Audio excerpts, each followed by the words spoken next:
Before the age of man, before even the shaping of the seas and sky, there was only chaos.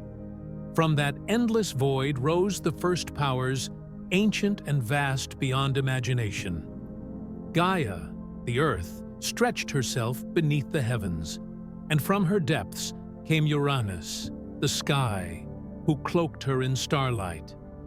Together they bore the mighty Titans, beings of colossal strength and timeless dominion. 12 in number they were, ruling the newborn world with silence and thunder.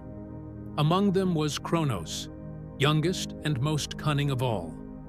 He gazed upon Uranus and saw not a father, but a tyrant.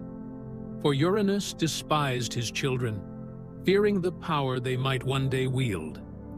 He cast them into the depths of Gaia, burying their cries within her womb. Gaia's heart ached with rage and sorrow. From her grief, she forged a weapon of divine metal, the sickle of destiny. She whispered to her sons, "Who among you will free me from this torment?" Only Kronos stepped forth, eyes cold and unblinking. "I will end his reign," he vowed. When night fell and Uranus descended to embrace Gaia, Kronos struck. The heavens screamed as the sickle carved through eternity. The sky was torn from the earth, and blood of the heavens fell like burning rain. Thus ended the rule of Uranus, and Kronos became lord of the cosmos. But prophecy lingered in the air, that Kronos too would be overthrown by his own son. Kronos took Rhea as his queen and ruled the Golden Age. The world was tranquil, untouched by death or hunger. Yet, deep within his heart, Kronos feared the whisper of prophecy. Each time Rhea bore a child, he devoured it whole. One by one, the children of the Titans vanished into his belly. Hestia, Demeter, Hera, Hades, Poseidon, swallowed before their first cry. Rhea wept, her motherhood consumed by dread, until at last she fled to Crete to give birth in secret. There, beneath the caves of Mount Ida, she brought forth her final child, Zeus. The nymphs hid the newborn god among the forests, while the Curetes beat their shields to drown his cries. Rhea returned to Kronos, carrying a stone wrapped in cloth. Kronos devoured it without question, believing prophecy undone. But far away, Zeus grew in strength and wisdom. Nurtured by Amalthea, the divine goat, he drank the milk of immortality.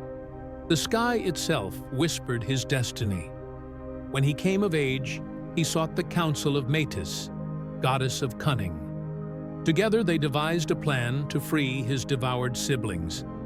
Metis brewed a potion of emetic power, subtle as deception itself. Zeus, disguised as a servant, offered it to Kronos in humble obedience. The Titan king drank, and his stomach roared like thunder.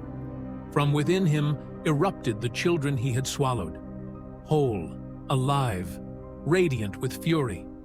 One by one they stood beside Zeus, reborn into vengeance. The heavens trembled as the prophecy awoke.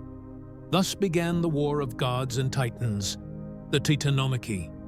For 10 years, heaven and earth burned in endless battle.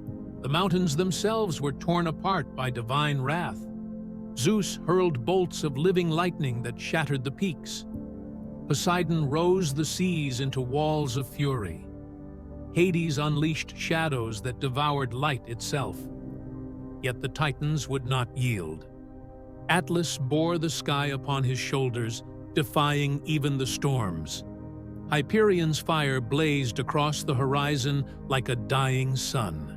The clash echoed through eternity, power against power, creation against chaos. Gaia herself shook in anguish as her sons waged war upon her flesh. Zeus sought allies from the depths of Tartarus, the Cyclopes and the 100-handed ones. With gratitude for their freedom, the Cyclops forged his thunderbolt, Poseidon's trident, and Hades's helm of invisibility. Armed with these weapons, the gods turned the tide of war. Storm met mountain, lightning met stone. The roar of battle became the heartbeat of creation. And then came the final strike.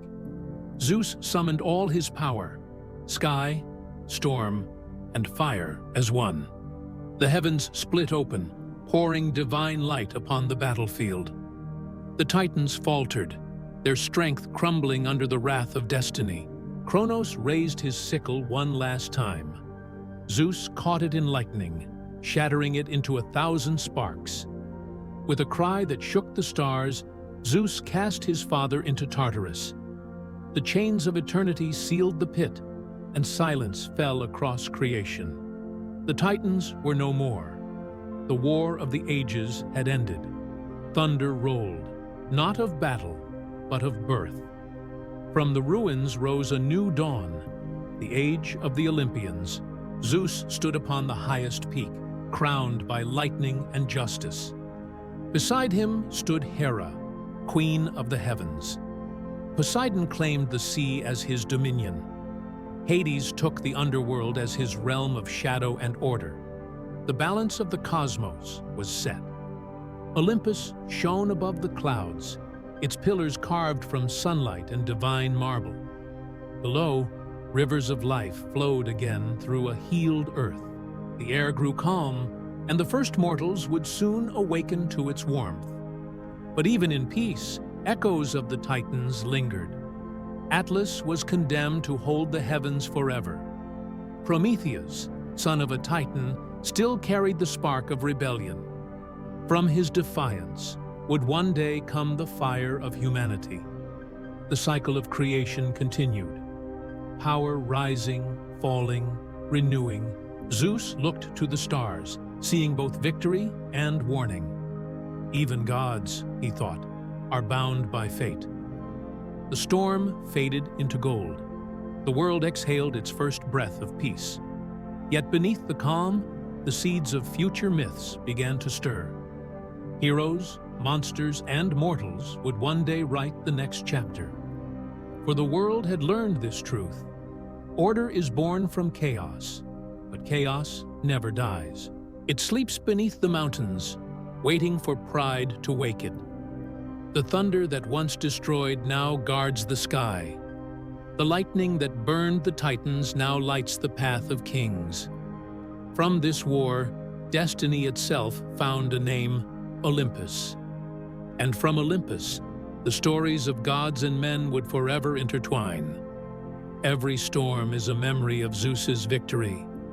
Every tremor a whisper of the Titans' fall, and every flash of lightning a reminder that power is never truly tamed. Thus was the Titanomachy, the birth of divine order, the rise of Zeus, and the dawn of the world we know.